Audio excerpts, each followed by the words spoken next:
Olá pessoal, sejam bem-vindos a mais um vídeo aqui do canal. Eu me chamo Marcelo Veiga, sou professor de Direito Penal, Criminologia, autor de obras jurídicas, defensor público e mestrando em Ciências Criminais. Bom, eu quero comentar com vocês a respeito da suposta omissão imprópria praticada pela policial mulher que deixou de intervir em uma ocorrência. Ela estava passando pelo local, foi chamada por populares e decidiu não intervir na ocorrência porque estava de folga.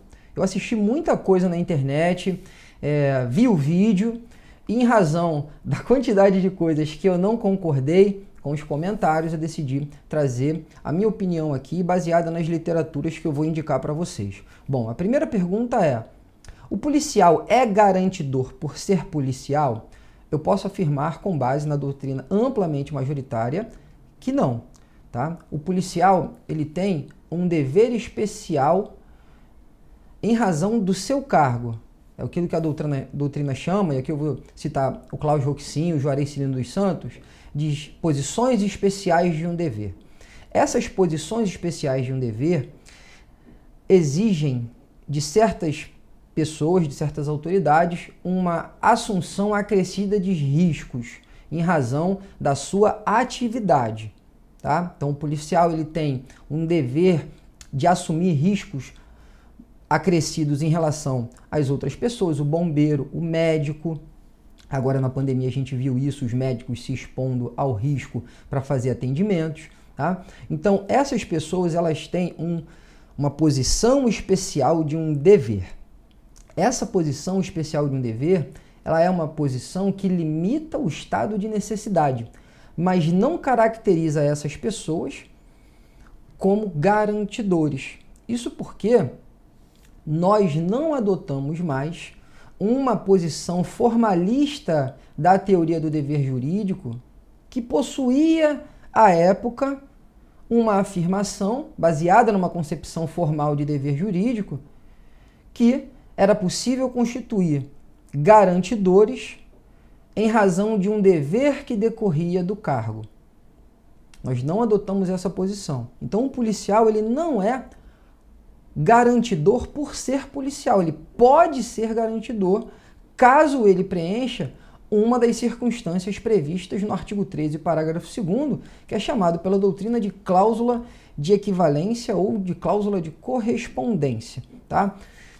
Essa construção que eu fiz é citada pelo Berg Schunemann, no seu livro de omissão imprópria, pelo Cláudio Roxinho, pelo próprio Juarez Cirino dos Santos, que no Brasil defende essa posição, que é a posição majoritária dentre os poucos livros que tratam especificamente desse assunto. Tá? Então, a primeira resposta, respondida de forma objetiva. O policial é garantidor? Por ser policial, não. Ele pode vir a ser garantidor caso ele preencha uma das situações previstas no artigo 13, parágrafo 2º. Segunda situação é: o policial, ele é policial 24 horas, como até isso eu assisti em um dos vídeos. A gente tem dois problemas, tá? Primeiro deles, regime jurídico administrativo. Dizer que você trabalha 24 horas, no mínimo, é afirmar que você deve receber 24 horas. Ou eu estou enganado?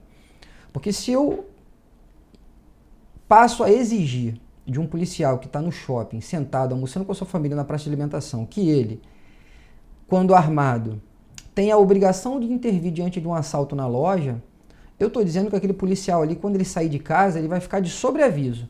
Qualquer crime que aconteça perto dele, ele tem o dever de agir.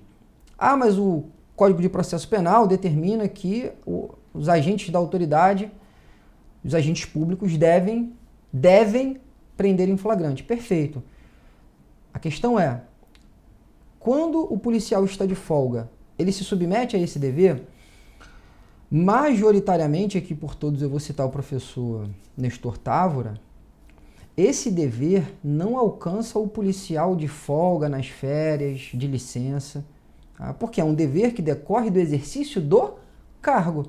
Quando ele está de folga, ele sai do dever e entra na faculdade. Tá? Então a gente tem dois problemas com a afirmação genérica de que o policial é policial 24 horas. Primeiro, a questão do regime jurídico administrativo, que deixar o policial de sobreaviso, pelo menos essa é a visão que eu tenho, é de que se ele está trabalhando 24 horas, ele é policial 24 horas, ele deveria receber 24 horas e não recebe. Segundo problema é o dever de realizar prisões em flagrante, de acordo com a doutrina processualista, e por todos eu cito o professor Nestor Távora, só se estende ao policial durante o serviço. Não quando ele está de férias, de folga, de licença. Tá ok? E um último comentário que eu quero fazer com vocês é a questão do elemento subjetivo na omissão imprópria.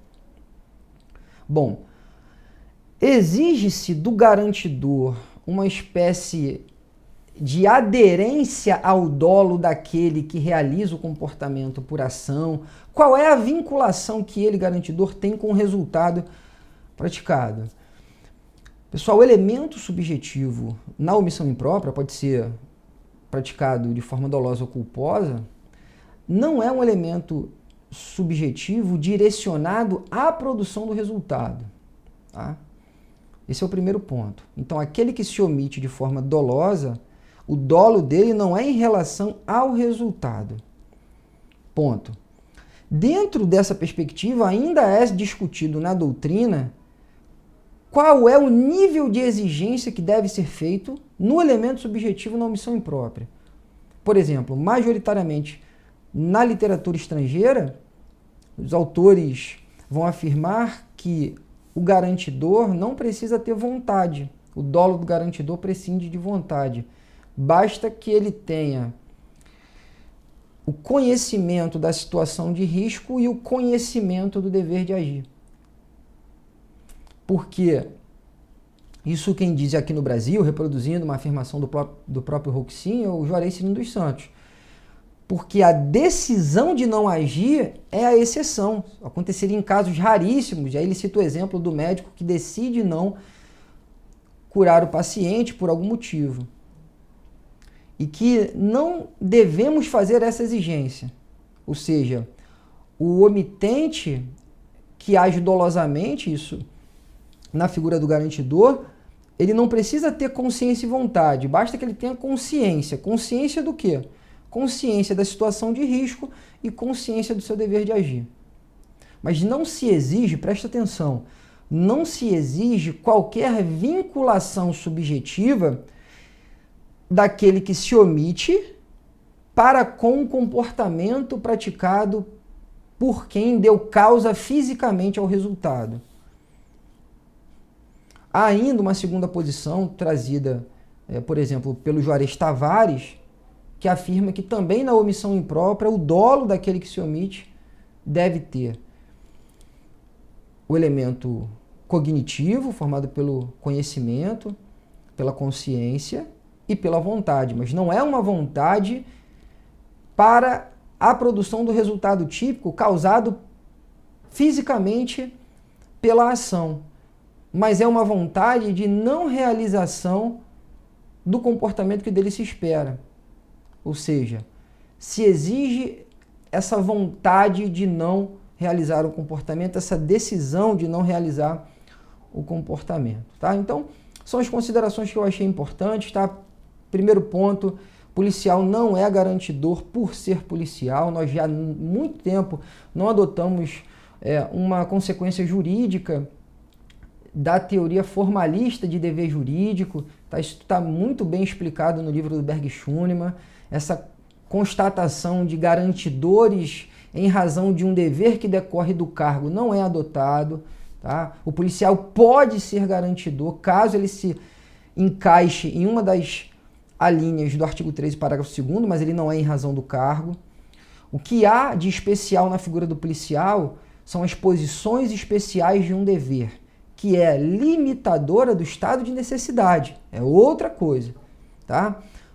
Uma outra questão que nós abordamos no vídeo, policial é policial 24 horas, a gente tem um problema de direito administrativo, que é o regime jurídico, né? Se é possível ou não o regime jurídico atribuir a ele um sobreaviso permanente, uma atividade de vigilância mesmo em momentos de folga. Isso é discutível, não vou entrar na questão administrativa, mas me parece um problema.